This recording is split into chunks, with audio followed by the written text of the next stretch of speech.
which I know is a bit of a break from tradition. So for those of you taking photographs of the slides, you'll just have to take photographs of me instead. There's a €50 charge for that, by the way.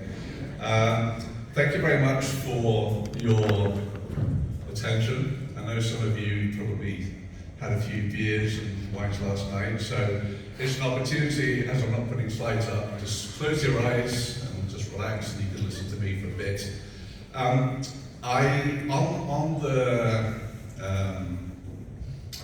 Where should I stand? Because everyone can see me. It's about here, and then I've got the light in my face. I'll sort of that way. Okay. Young lady at the back there can't see me now, so I'll have to go over here. Hello. So I'm from a company called TATA Communications. You may or may not know TATA. We're an mvno. We have mvno licenses in some countries. We're also an mvne.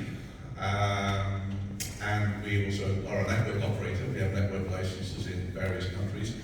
We're probably more prominent in what we call the developing countries. So India, that's where we're from. The Southeast Asia region, Africa, Middle East regions, that tends to be where we focus more of our attention, although we cover Europe and North America as well. Okay. What I'm going to do really is, I need to look at the slides because they're not going to change for the next 10 minutes. What we really I'm going to talk about is a little bit of a summary of some of the themes actually that have been talked about for the last day and a half already. And I'm going to talk a little bit about sort of digital enablement. So I'm going to talk a little bit about digital mvno. And I'm going to illustrate that at the end with a mobile network, mvno, in Africa that we work with, just to show how applying digital technologies can make your organization really lean. All right, so this is a company, I'll come on to them later, who are running a business with 9 people. Okay, so they have 9 employees. And they've got a pretty ambitious geographical scope and business model. But they don't actually expect that they're going to need to increase the number of employees much beyond a dozen. And I'll talk a little bit about what that implies.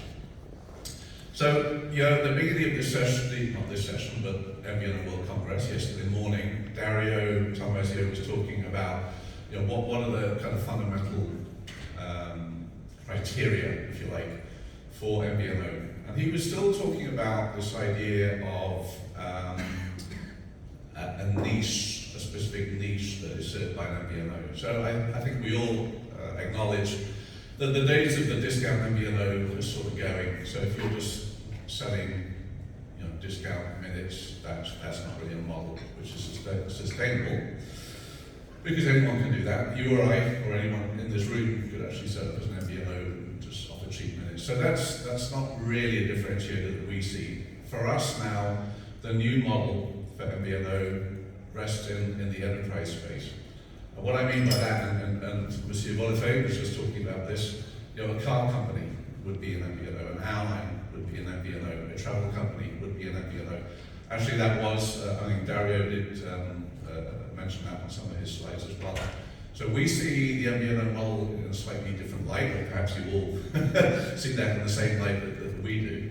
And our focus really isn't on the conventional mvno as such. Our focus is on enabling those enterprises who are offering mobile services to their customers. And that's the core focus, if you like, for what we're doing. So those sorts of companies focus more on value, all right? So the requirement really is not about offering low-cost SMS and low-cost voice minutes. It's about offering a customer experience.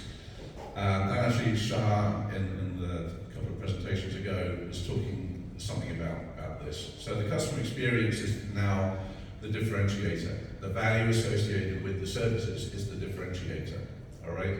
So if I'm in a car, which is enabled with mobile connectivity, there are certain elements associated with safety, which I would expect the car company to provide me.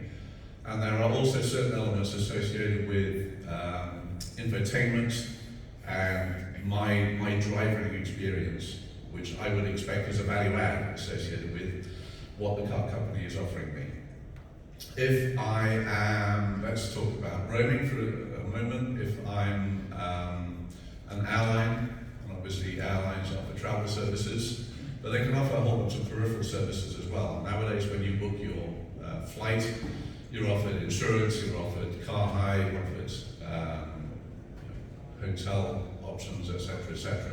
And there's a huge ecosystem that the airlines manage associated with providing those links. So they don't just say book any old hotel, they say here's a hotel you can book, and they have commercial arrangements with those hotels. All right. So what our premise is you would actually then, as an airline or any other travel company, offer global roaming services in exactly the same way as you offer hotel or car hire or travel insurance as well. One of the ways you can do that from a digital perspective is if you say, right, I'll sign up for mobile services, I'm going to Greece, all right? Once you've signed up, you're simply presented with a QR code, and then you scan the QR code, and then upon your arrival in Greece, you get immediate access, if your phone is eSIM enabled, to a local profile for Greece, and then you're effectively regarded as being a local service provider. Now this is effectively the airline operating as an MVNO, offering their own branded services as a service, a value-added service to their passengers. All right, so they could either do it as a subscription-based model, so a billing-based model, or a prepaid model, which is probably more common. All right, I'm just going to take a gulp of water here. Oh, that's better. The other thing, I've got some notes, it's old-fashioned. I know I'm talking about digital MVNOs, I've got a bit of paper here with my notes on it, so I'm cheating a little bit here. We talked about what is the definition of MVNO. The other thing is, and with Mobile 360, which I'll talk about later, what sort of capabilities can they harness as an MVNO to keep that staff level down? Remember I was talking about an MVNO with 10 or 12 staff. So they're adopting things like and using things like communication platform as a service as part of their service mechanism. They're trying to push, and GiftGaf actually is the classic example of another organisation that does this. They're trying to push all the service elements into self-care, all right, and online. And that is one element of digital. The other element of digital is when you're onboarding customers, so things like eKYC, digital onboarding, etc. Again, all managed online via online media. All right, so that is again something that Mobile 360 is doing. You don't want to have a contact center. Actually, the last thing anybody wants these days is a contact center. I having come from the contact center industry myself many years ago, obviously that's a little bit of a strange thing to say. If I go over here, the team at the back can see me. Hello, still there. So the contact center model is really not a good way to offer anybody any service at all. All right. So if I'm a customer, I am a customer of an MVNO, as a matter of fact. Trying to contact their contact center in South Africa. I might be giving away who the MVNO is by talking about that, but contacting a contact center in South Africa, when I get through to them, very helpful, by the way. They're charming, very helpful people, but it just takes so long, there's so much hassle. I don't really want to do that. So any channel, any technology that I can employ, which will push customers away from using the contact center, is part of the digital mix. And I'm sure lots of people have been talking about this over the last day and a half already. All right. I'm looking for time. Oh, am I getting close to my sort of? I'll just keep going. Okay. So we've talked about the need for value. We've talked about the need for differentiation through service. We've talked about the need for adoption of new customer care, customer service capabilities, using things like CPaaS. CPaaS is a whole other area, it probably has its own conferences, and I've never been to them, but I'm sure they're very exciting.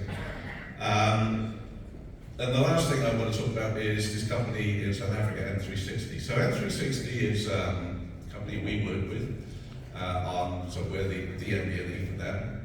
M360 is based in South Africa. They have India management. As I said, they've got a staff of currently, I think it's 10 or 11. In fact, if you go onto their website, you can see all their staff.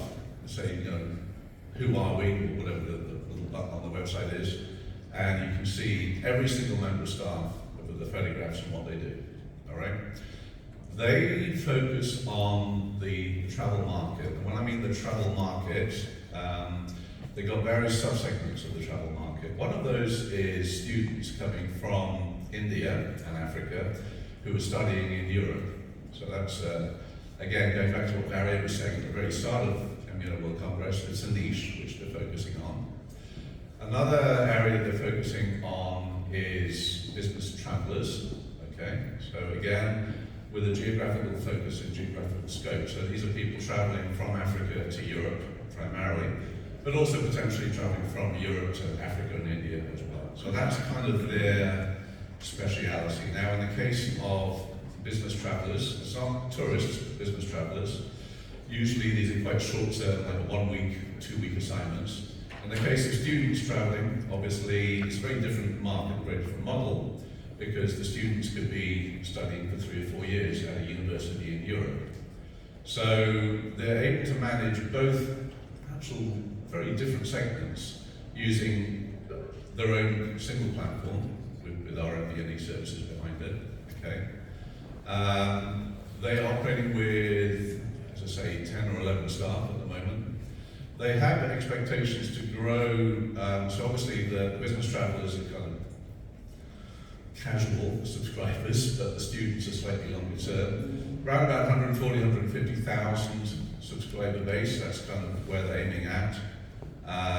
That might grow depending on, now obviously with coronavirus in the past, we hope, the expectation will be more travel, more student exchanges. I know, students spend a terrible time when they're studying abroad, trying to get home or trying to do whatever. And they're able to, as I say, manage all of that business with a single platform and a single model with 10 or 11 people. And that's the power of applying digital mvno techniques. So all of their onboarding, all of the customer service and customer care elements are all digital, online, etc., which is what I just talked about. It just shows that you can create value at the traditional mvno level, which is one end of the chain. But at the same time, the platform that we're providing or we're operating is also used by multi-billion pound, dollar, euro car companies, airlines, etc., etc. So the actual principles of applying digital mvno are as applicable for those big, multi-billion companies as they are for a relatively small company like M360. So that's all I have to say. I'd like to thank you very much for your time. If there are any questions, we welcome those. Thank you, Ben. Any questions from the audience for Ben? No, I think we're good. Thank you very much, Ben.